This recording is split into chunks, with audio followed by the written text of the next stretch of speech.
Nelson, one of those guys.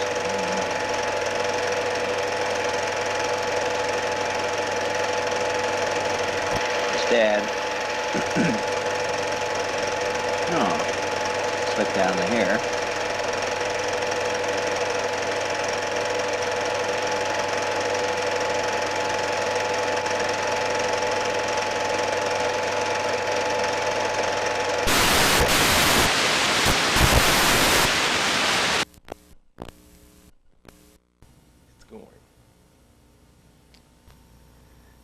Ready to go? Okay. I'm Colonel Chuck DeBellevue, and currently a student at Army War College. Here with one of the World War I aces, Robert Vaughn. I'd like to start this interview with a few questions, if I may. And as a point of departure, why don't we start with your early experiences with flight with airplanes back at Princeton. Mm-hmm. And if you could tell us about that, we would like to get started that way. Well, all I could say is that I was a student at Princeton in the spring of 1917, and in fact before the spring of 1917 we'd had a group of students there who were interested in aviation, had made models when they were youngsters and all that sort of thing. And we had put together what we called the Princeton Flying Club. It wasn't a flying club at all, it was just a group of people who read magazines, aviation magazines and things of that kind. But anyway, we called it a flying club. Then along came it appeared more and more that we might eventually get into World War I, which of course had started in 1914, and there were a couple of wealthy Princeton alumni who thought it would be a wonderful idea if they could get a Princeton squadron together to send overseas as a Princeton unit and to be known as an entirely American and Princeton unit, very much along the lines of the Lafayette Escadrille, which at that time had been quite a famous unit before we got into the war, made up entirely of Americans who had enlisted in the French services.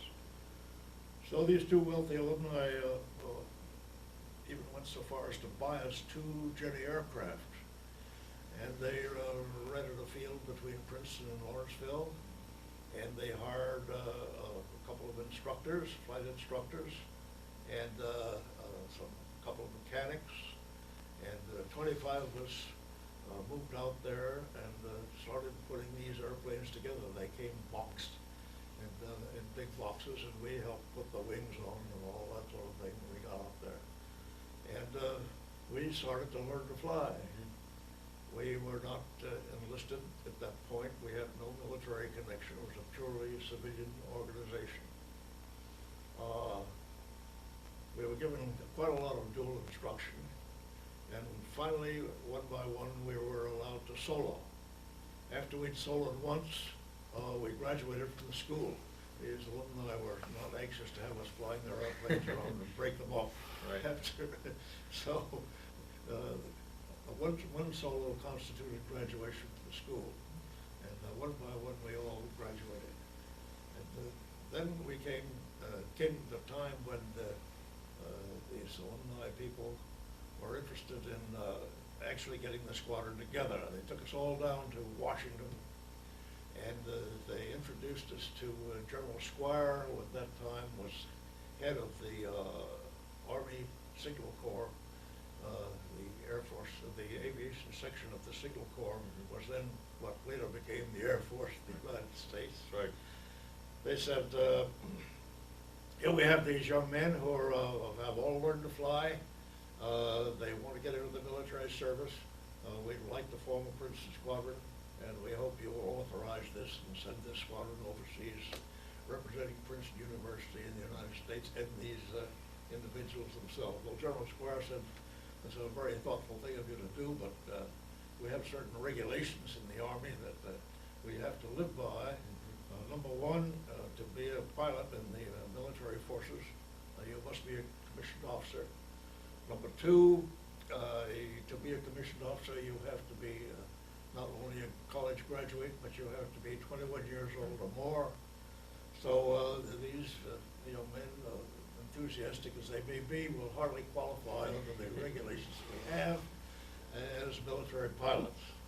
So we all went back sort of with a tail between our legs, and that was that. Seems like there's always somebody getting in the way. That's right. General Squire eventually, instead of allowing us to organize a squadron, did designate Princeton as one of the locations for the School of Military Aeronautics, which was eventually set up there, and in which we became the first class after we had enlisted in the Signal Corps. We enlisted in the Signal Corps in May of 1917, shortly after we had gotten into the war. And the 25 of us started that, the first School of Military Aeronautics there. Enlisted as privates in the United States Army, $30 a month pay. That was the beginning. That was, well, that was some beginning. And like I said, a lot of times rules get in the way of progress, or at least plans. But at least you were able to get started there. At least we got started, right. At what point did you become a Signal Corps pilot and end up in France? Well, as I said before, we enlisted in the Signal Corps in Princeton. And we went to the School of Military Aeronautics, which was a ground school in Princeton, for 6 weeks. At that point, there were no combat aircraft in the United States. In fact, most people don't realize that there was no American-built combat aircraft that ever flew during the war overseas. They were all, the only American-built aircraft were copies of British DH-4, and they only got into the picture very late in the war. So we had no aircraft to do any further training than the training we already had on primary training type ships. So to get our advanced training, we had to be sent overseas.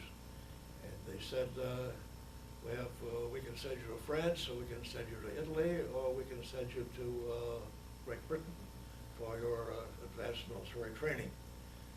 They even asked us where we would like to go. They were going to give us a choice. This was September. It was getting cool. Fall was coming on, so we decided the thing to do is to go to Italy, where it'd be nice and warm over there. And we said that we'd like to go to Italy. And thereupon we became known as the Italian detachment, as we were waiting to go overseas. We finally got on a ship to go overseas. One Fiorello LaGuardia, who later became quite famous as a mayor of New York, at that time had been a congressman and had somehow become a captain in the Air Force. He was the supply officer of our organization. And because he was Italian extraction, he volunteered to teach us Italian as we went overseas. We had Italian lessons every day on the ship going over. We finally got to Liverpool, and we were told, well, things have been changed. We weren't going to Italy at all. We were going to stay in Great Britain. So we proceeded to Oxford, where we went through another school of military aeronautics, exactly the same as the one we had been through at Princeton, because the Princeton school had been copied from the British schools, and that was what we had. The British didn't feel that you were, that the school in the States was sufficient? Well, I don't think it was what the British felt so much as the Americans didn't know what to do with us. There. So this was an easily available place to send us, so they sent us there. And I must say that we enjoyed it quite thoroughly, because Oxford's a very pleasant place, a historic place, and we lived just as the Oxford students used to live. There were no central heating in the dormitory buildings, only open fireplaces. There were no central bath facilities. You had to walk across open courts to get to the shower room. And, we really learned how the Oxford students of those days lived. They were not nearly as comfortable as we had been in Princeton. Anyway, we went through the School of Military Aeronautics there, and then we were sent from there to various different flight schools in England where our training progressed. And we, first, as a matter of fact, we went to school where they were equipped with the Curtiss Jetty airplanes again. But these Curtiss Jetties had stick control as the combat type aircraft did in those days. The ones we had learned to fly on had what we used to call depth control, which was a wheel control. So we had to learn the transition from wheel to stick control. After we'd done that, we went on to British Avros, which were a rotary engine type of training type ship. Then we went on to an obsolete type of fighter aircraft, which was the Sopwith Pup.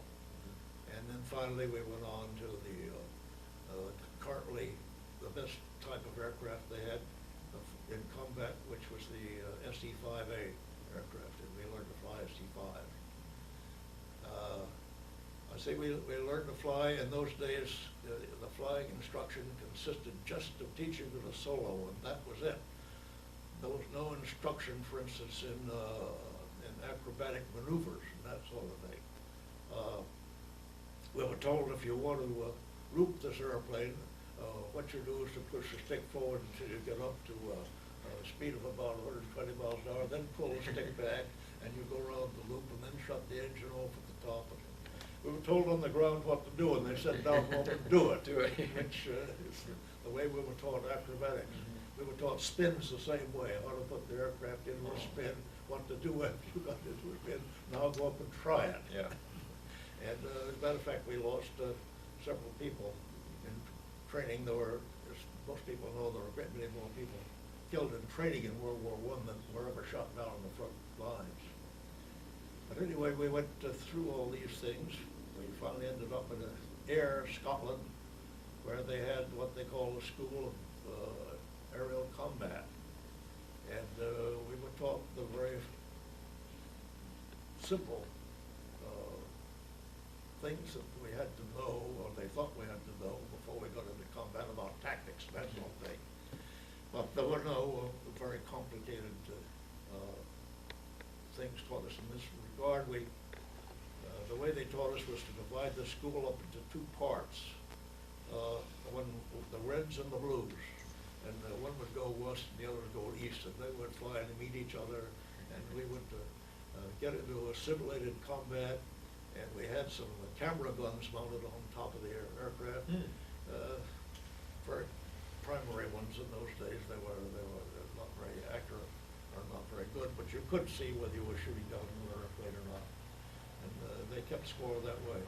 The only trouble was that there were a great many accidents, mid-air collisions that came about, so they finally had to give up that idea entirely, because in those days there were no parachutes, and a mid-air collision was just a fatality automatically. So, but that was the way we were trained for combat. And then we were eventually sent out with British squadrons. I happened to be sent with a Royal Air Force Squadron, 84 Squadron, SE-5s, commanded by one Sholto Douglas, who later in World War II became Lord Douglas of Kirtleside, Air Marshal of the Air Force and head of the Bomber Command of the Royal Air Force in World War II.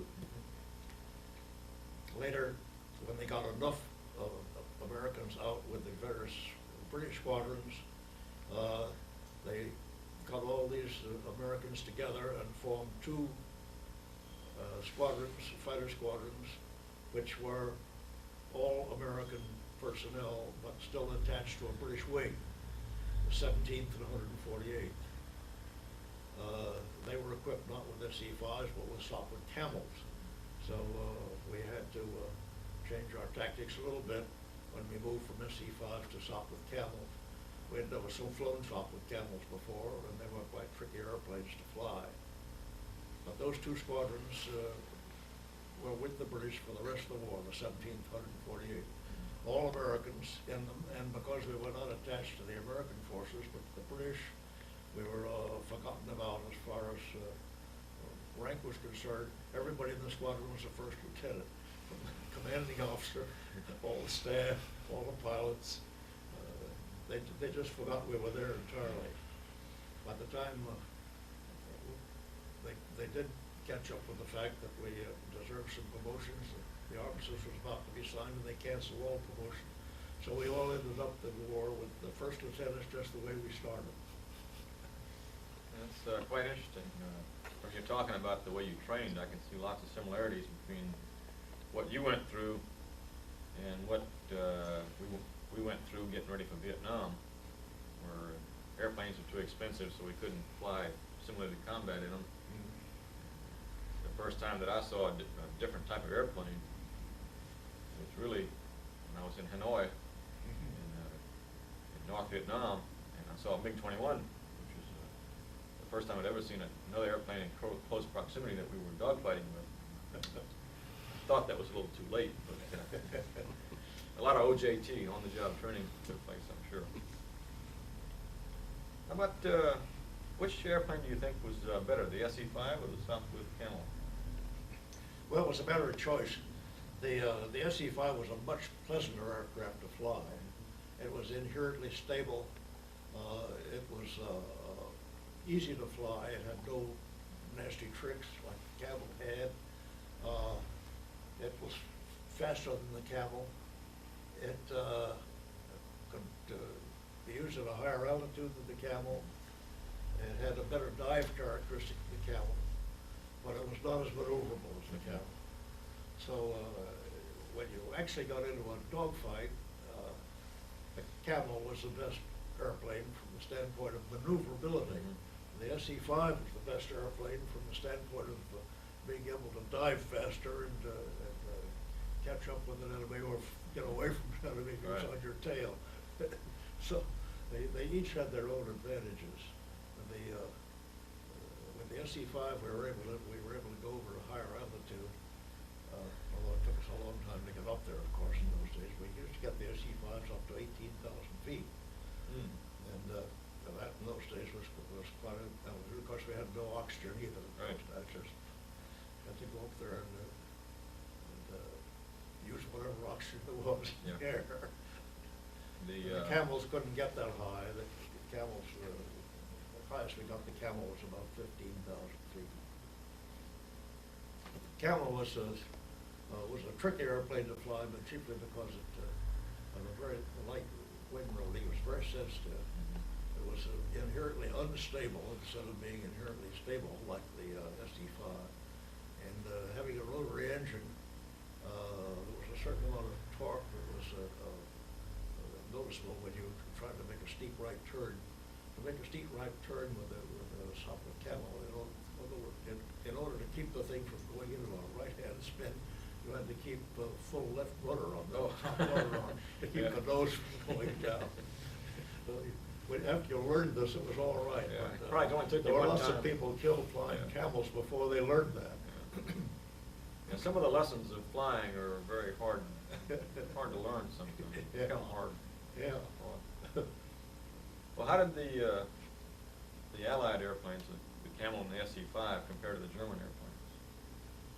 Well, I think it depended on what time you went there. I think the tide sort of changed from one to the other. Sometimes the Germans would have a little better airplane.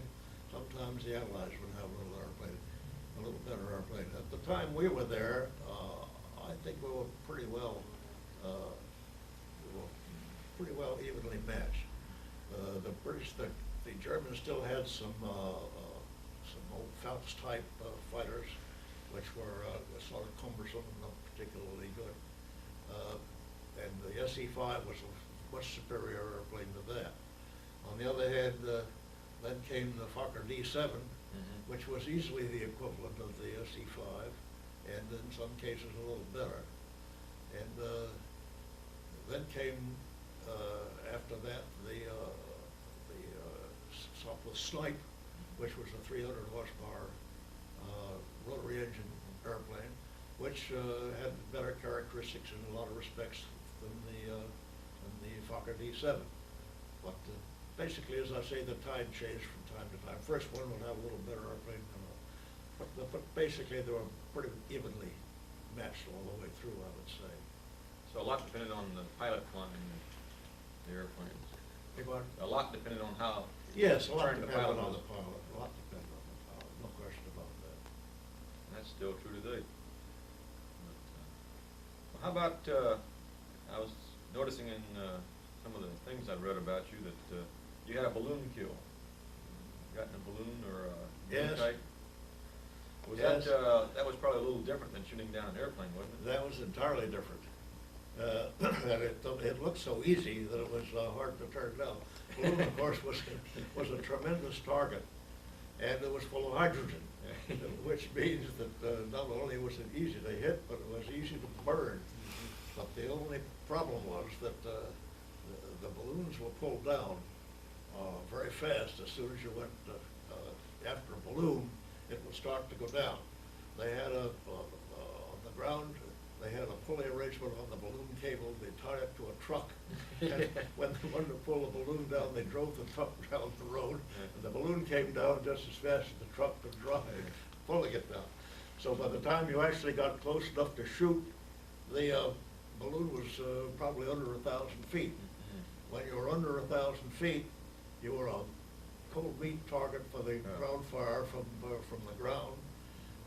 In order to get the balloon on fire, you had to not just put a couple of shots into it, you had to really blast a big hole in it so that hydrogen could mix with the oxygen of the air outside before it would burn. Right.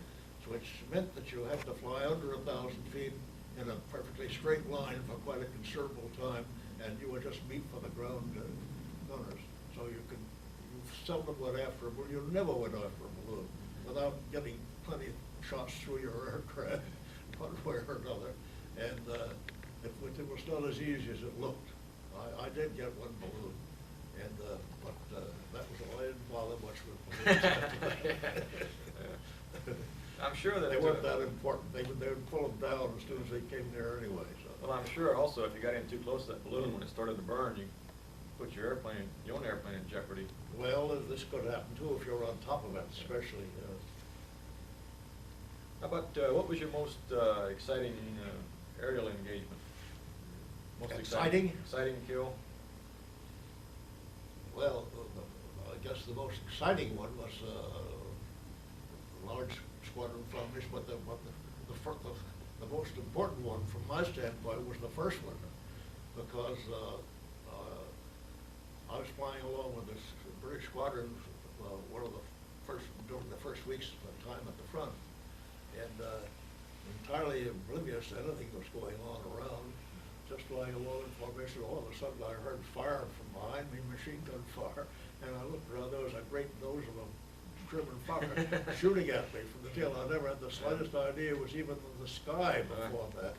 And before I knew it, he had plenty of holes through my tail fin, that sort of thing. I turned around and having just come from aerial fighting school, followed all the instructions I heard, turned around, got the hold of sight on him, allowed for proper deviation and so forth, and I let the fire go at him, and I finally shot him down in the first time. But the whole point was that if he'd been a little better shot, my whole career would have ended right then and there. Yeah. I'd never shot any more down. And also, from that time on, nobody ever sneaked up again without my seeing them. Well, some of our earlier experiences in combat are great teaching aids. Oh, yes. We learn a lot from it. Nothing like experience. This was true, I think, in World War I. If somebody lasted, say, a month out there, there were pretty good chances that he lasted forever. He didn't get shot down. He knew how to take care of himself from then on. Well, we found the same thing true today. It's the I first few, suppose so, the sure. first few missions are going to be They're the important ones. the important ones. That's right. You separate those that are going to make it from those that aren't. That's right. How about, were there any particular things that the Germans did that caused you problems or made you work harder to shoot them down? How was their training compared to yours? Well, their tactics are entirely different from ours. In the British, we had a certain sector which we were responsible for, and we seldom went beyond that particular sector. We were told that our sector, for instance, was from Amiens to Arras, between two towns. Twice a day, weather permitting and everything else, we would go up and we would do what was called an offensive patrol. We would just go up there and patrol up and down that particular area, looking for enemy aircraft that might be in the vicinity, but particularly for aircraft that were coming in, adjusting artillery fire and that sort of thing. But the Air Force as a whole was spread over the entire front. That way, each squadron had a certain sector that they were responsible. The Germans did quite differently. They got what they used to call circuses together. Instead of having one squadron per, they mass all their strength in one area at one time.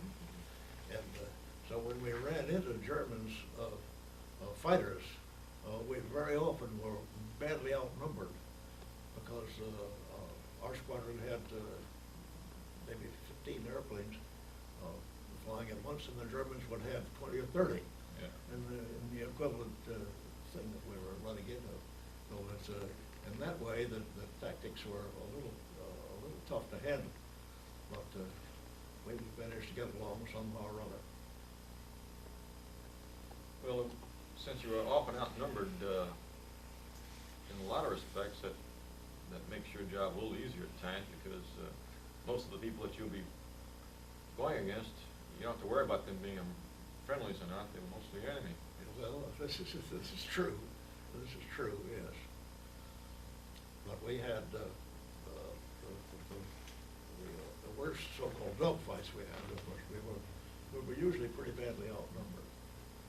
Otherwise, if we weren't, the Germans wouldn't come anywhere near us. In the particular area where we were, the Germans very seldom came over our side of the lines, except the German fighters. The artillery people, the observation people came over, and of course at night the bombers. But the fighters very seldom came on our side of the line. One exception was the famous Baron von Richthofen, who did come over on our side of the line. This was just before I got to the front, and he was shot down very close to a town called Wertingen, which was where we had our first 84 Squadron aerodrome. How, well then, it looks like your training and your tactics allowed you to meet superior, at least numbers of Germans. Do you think that there was any superior abilities on the German side? Did they fly their airplanes as well? I don't think there's much German. I think by the time we got there, of course, the Germans had been in the war since 1914, and so had the British. And they were both, the British and the Germans were sort of running out of pilot material at this point. We were getting people actually at the front. They were 18 years old in the British service, for instance, and they had a minimum of training before they came out. In those days, the British said if you had 9 hours on a combat type aircraft, in other words, if you've been flown an SC-5, for instance, for 9 hours, that would qualify you to fly the thing at the front. And it was, so they were really scraping the bottom of the barrel as far as pilot material was concerned, and so were the Germans. So by the time we got there, I don't think there were a lot of very young and very inexperienced Germans flying. There was no question about that. Well, on the other hand, there were some like Balky, for instance, was still flying when we we ran into him from time to time. Since you mentioned that you didn't carry parachutes, every time a bird got shot down, it meant that they had to replace the airplane and the pilot normally, didn't it? Tried no parachutes.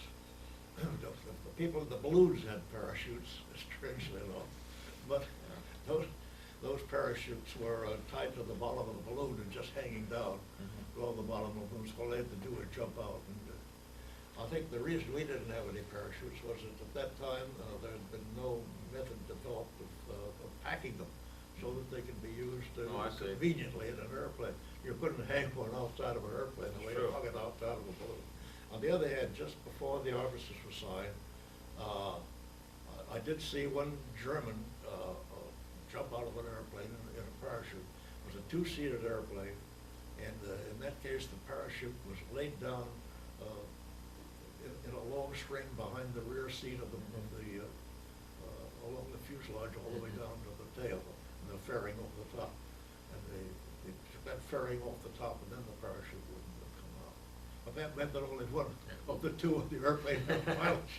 All right. And it was great to do about that because the Germans had a way of favoring their officers, as you probably know. Of course. The German enlisted man was not worth very much in the eyes of the officers.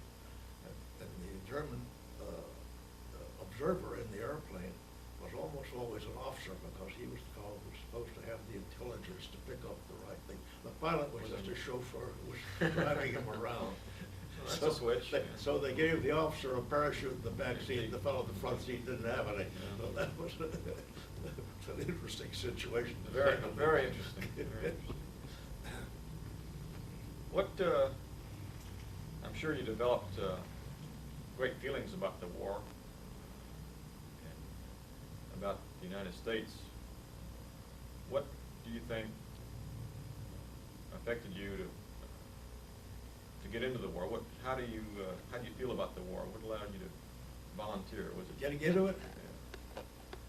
Oh, well, as I've said many times before, there was an entirely different attitude toward the war situation in those days than we found a little bit later.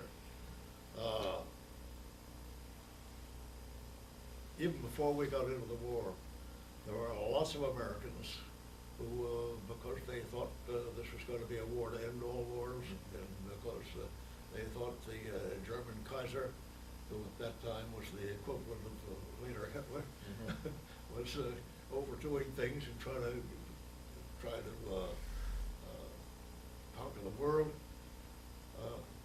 They really wanted to get into the thing. A great many Americans went overseas, enlisted in the French Foreign Legion, like the Lafayette Escadrille, for instance, which was a French squadron made up entirely of Americans who volunteered before we got into the war to go over and fight. Well, lots of others went over to drive ambulances, some enlisted in the Canadian forces, went over. And so by the time the war came along, we were so anxious to get in, people were afraid they couldn't get into the service rather than being afraid they'd be drafted or something like that. Because to appear in a civilian uniform on a college campus in those days was almost a disgrace. You'd be embarrassed to walk around unless you had some kind of a military connection you were preparing for already. So I'd say that the Princeton was practically closed down as a university, except for its ROTC course and its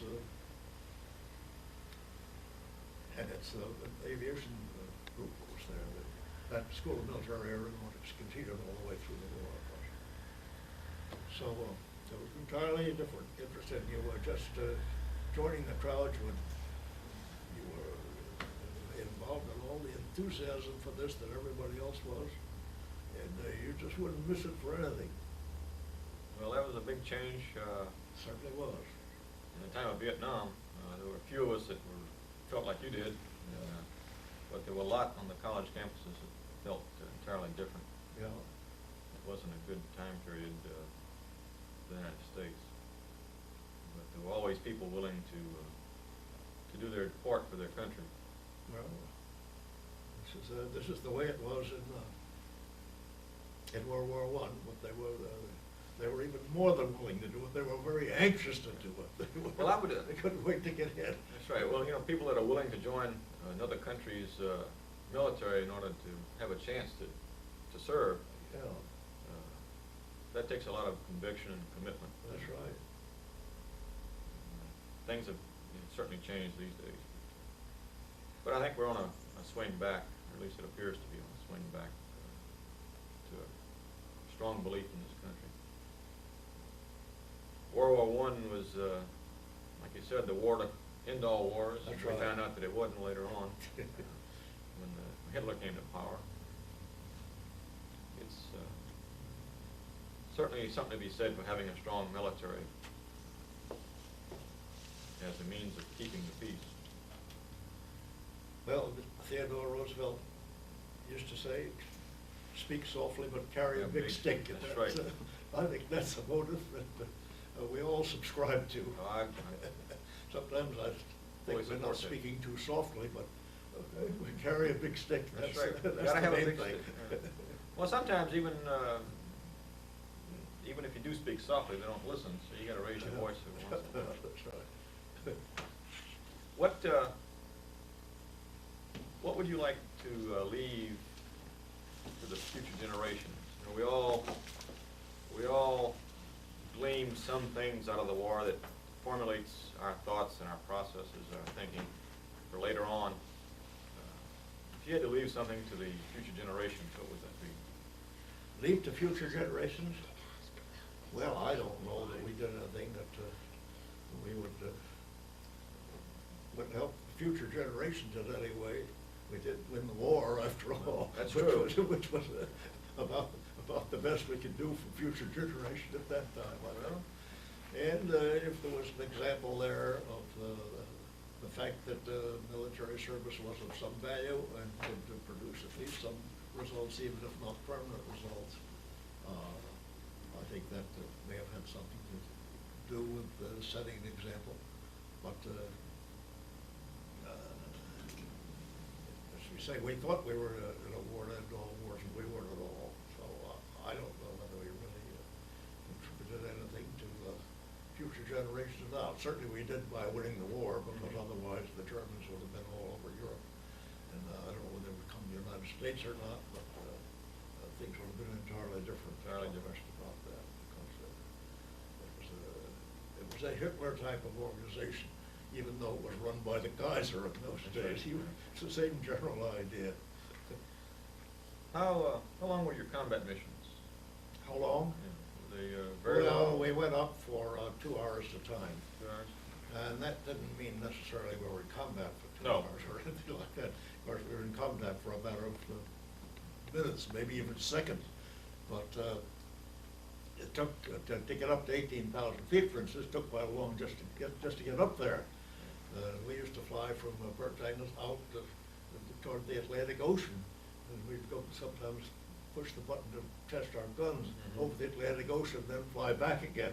By the time we got to 18,000 feet in the SD-5. So we weren't actually at the front as a rule for the 2 hours. We were at the front maybe for 45 minutes or an hour or something of that kind.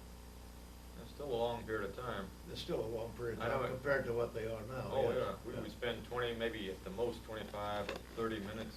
So I understand, yeah. At the absolute max in the war zone, and the rest of the time just getting there and getting Yeah, back. it was a hit and run sort of a situation.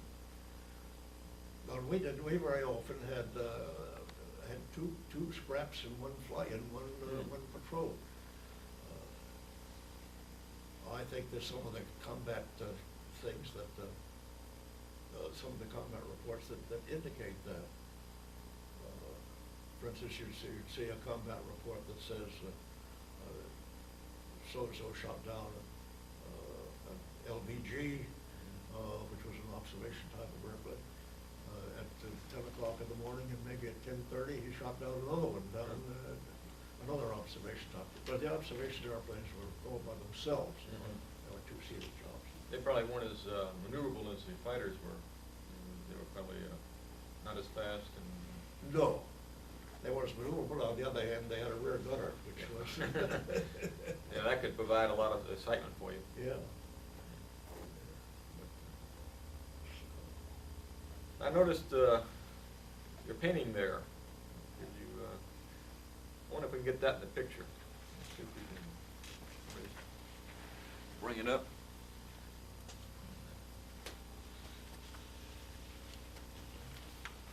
What, is this just like one of your kills? Oh, or? yes. That's, yes, that was when we were flying Suffolk Camels, the 17th Squadron. And that was a dogfight with a group of Germans much larger than ourselves. I think there were about 18 in there, and there were only 5 of us at the pulpit, because there were 10 in the flight, but the lower flight didn't really get into the combat because we went after the Germans before the lower flight could really get into the picture. But that was this is supposed to, I think this is supposed to be the time I became an ace the second time or something like that. But, that was the biggest scrap that we had all the time I was the 17th Squadron. That was we lost one man shot down and one man taken prisoner in that particular show. That's quite interesting. Yeah, that's a painting made by a fellow by the name of Jack McCoy, who does a good deal of artwork having to do with World War I aircraft. That's the 17th Squadron insignia, that dumbbell on there.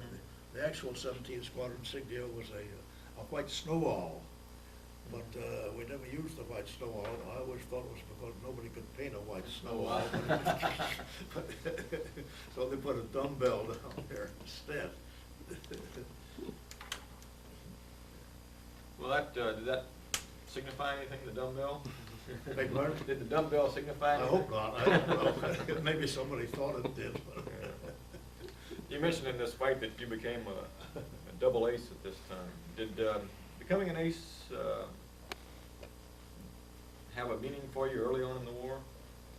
Before it happened, did you go out and, was that your goal? Or? Well, not only wasn't the goal, but I never heard the word ace until after we got through with the war, as a matter of fact. That was something that was really started, I think, by the French, who developed that. You people who studied history will know more about that than I do. But I do remember that I never heard the word ace. It never occurred to me that shooting down 5 airplanes meant anything in particular, except that you shot down 5 airplanes. And this was true until the war was over, as far as I was concerned. No, we didn't have any specific objective of becoming an ace. It just happened that that's the way it was. That's interesting. Yeah. Of course, in Southeast Asia, we all knew what it meant. Yes, sure. But we didn't give it much thought until right before I made ace, it started to hit home exactly what the ramifications of what I was doing was. Because we were just up, we were flying missions and going up against the North Vietnamese, and very successful against them. But as far as trying to become an ace, it had no meaning, at least not early on. We didn't give it any thought at all. At least I didn't. All of a sudden, I realized that, hey, I need one more and I'll be an ace. And I go, well, maybe I shouldn't worry about that too much. Well, that was really an objective, and it's not a bad idea. I guess that's the reason the French did it, probably, so that give people the urge to keep going, at least till they got that far. That's right. Plus, like you said early on, the guys that made it through the first couple of missions, first X number of missions, were pretty much assured of going on to finish the war. Yeah. And so it was sort of a way of telling those who had made the grade and those who hadn't quite made the grade. Yeah. And it was, like you said, something to shoot for, a goal. Yeah. Especially for the younger guys. Well, that particular picture that you saw there was the closest I came to being shot down in that particular scrap. I came very close to that. Somebody shot a couple of holes in my gas tank, and in those days, if that shot holes in the gas tank, your engine didn't work because the gas was pumped into the engine by air pressure on top of the fuel. Yeah. So I lost the engine right in the middle of that flight, and the Camel couldn't dive away very fast. So the only way I could think of to get down the hurry was to put it into a spin, which I did. And this fellow followed me down, and kept shooting all the way. And I finally got down to just above the barbed wire. And thought of the emergency tank. We had a gravity feed emergency tank in the center section of the Camel. And I finally remembered that just before I got down there. Turned on the emergency tank, and sure enough, the engine took, and I was off, and I got home and all. But the interesting part of that, I think I mentioned before, we started to talk here, that these researchers who've been putting matching combat reports, German and American combat reports, have found the fellow who thought he had shot me down at that time, and who went back and reported to the German authorities that he hadn't got full credit for having shot me down. And he pretty nearly did, so it was close. Well, close doesn't count. No, that's right. Well, I find that having close calls like that really do something for you. It makes you more aware, I guess, and you become keenly aware of what's going on around you. I've had a couple of close calls myself, and it seemed like it was like a cat, and the hair on the back of your neck stands up, and a cat gets nervous. And I used to get like that. Well, you have to keep your eyes open all the time. No question about that. Although the speeds have changed for today's fighters, a lot of the rules are the same. You don't see the guy. I'm sure the basic rules are the same. Yeah. They just happen a lot faster now than they used to. Oh, they do. The guy that you don't see is the guy that's going to get you. Yeah, that's right. And also, you have a lot more armament now than we had. I was amazed to sit in that F-16 not too long ago, and that they only had one gun in the F-16. That's right. Oh, gosh, we wouldn't even go off the ground with an airplane with just one gun in World War I. And later in World War I, World War IV, 5 guns they used to have. But of course, those were 30 caliber guns. They said, "Oh, this is a different gun. This is a 20 millimeter revolving barrel type thing that shoots something like 6,000 rounds a minute." And this is practically a hose out there, which is quite different from the 30 caliber 1,000 round a minute maximum guns we had in World War I. Of course, we only carry about 5 seconds worth of bullets. That's right. That's all it takes. You just can't go up and hose it off. It'll be awful fast. Oh, yeah. Well, we had in the SE-5, which had a Lewis gun on the top of the wing, with a drum on the top. There were 90 rounds in that drum, and that was your limit of shooting from that gun. Of course, the Vickers gun, which was mounted in the fuselage and tied in with a interrupter gear that allowed to shoot through the prop. That we had about 300 rounds, I think we could shoot on that with it, and it didn't take. You didn't use that up very often because you just fired in bursts. But the firepower of the modern airplane is something unbelievable. And this gun was entirely aside from all the missiles that they had tied to the thing and so forth.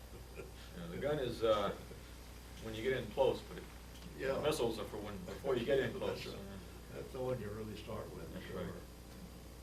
We've come a long way with technology and airplanes, but you still have to have a well-trained guy flying that airplane, and a lot of the rules are going to be the same. Like I said, if you don't see the guy, he's going to get you, and it's the guy that can live through the first 10 or 15 missions that'll likely to survive. It's likely to survive. That's still true.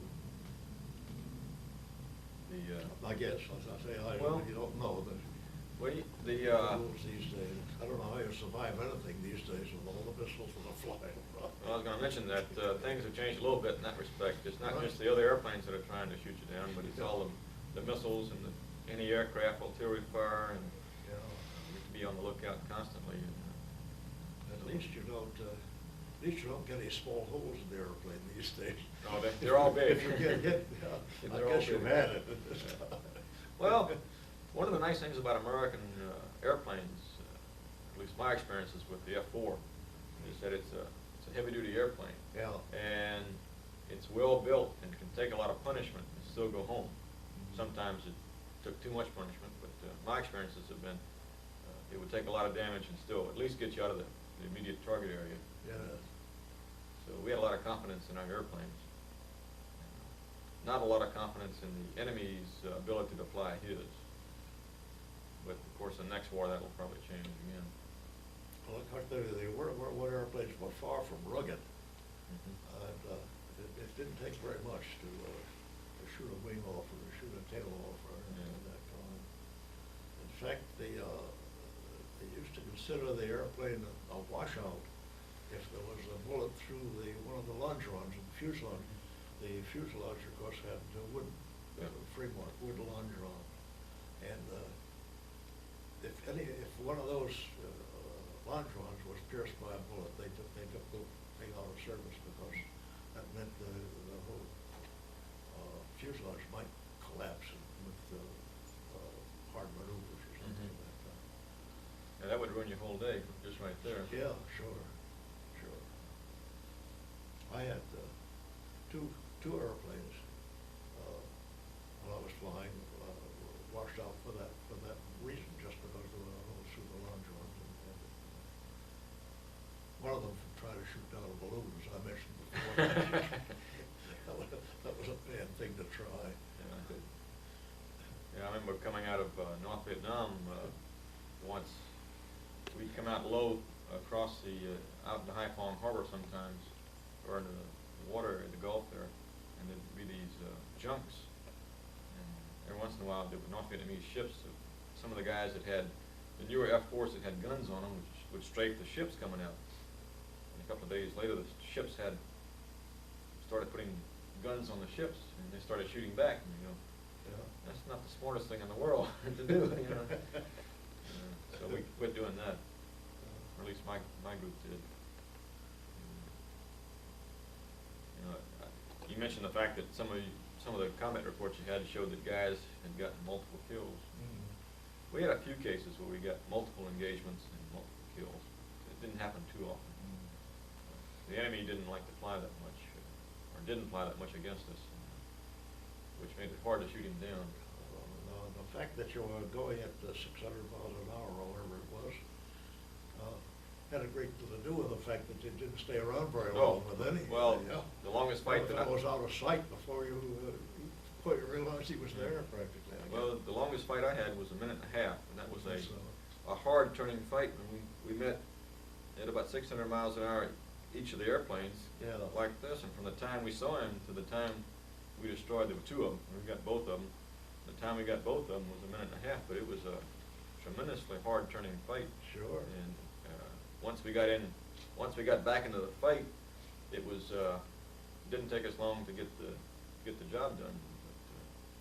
But, there was no thinking about it. It was all reaction. You had to either know what you were doing or you weren't going to do it. Even in World War I, the combats weren't extended very long. No. I mean, these so-called dogfights, well, not long dogfights. You didn't run round and round and round after the same fellow all the time. You took a shot at one, and then if you missed, somebody was probably shooting at you by that time, so you got out of the way.